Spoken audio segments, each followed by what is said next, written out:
కందిపప్పు, మెంతం కూర,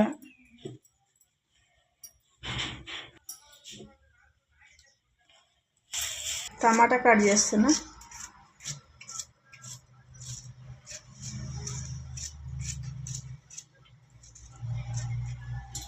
వేస్తున్నా కొద్దిగా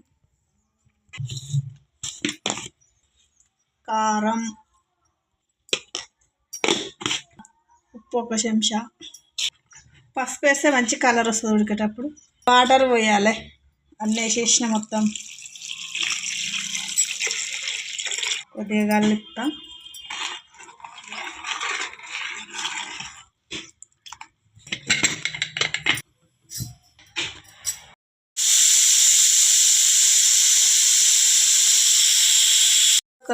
కిందికి దింపేసి పప్పు ఉడికింది. ఇంకా తాలింపు వేద్దామండి.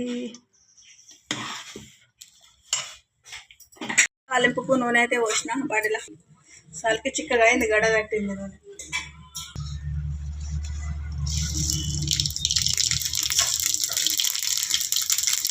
ఎల్లిపాయ,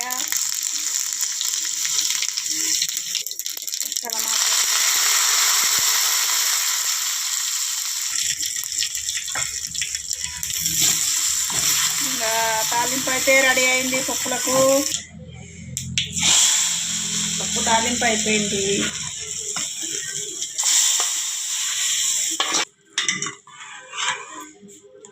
కొద్దిసేపు గరం పెట్టాలి. కొద్దిగా దంచిన ఎల్లిపాయ ఉంది. ఎల్లిపాయ వేస్తే టేస్ట్ బాగా వస్తుంది.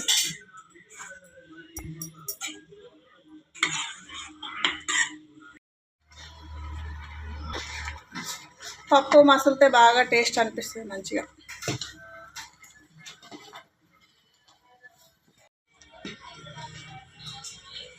వంట అయిందండి. మెంతం కూర, పప్పు, అన్నం విధంగా రెడీ అయింది. వేడి వేడి అన్నం, వేడి వేడి పప్పు. ఓకేనా ఫ్రెండ్స్? మరి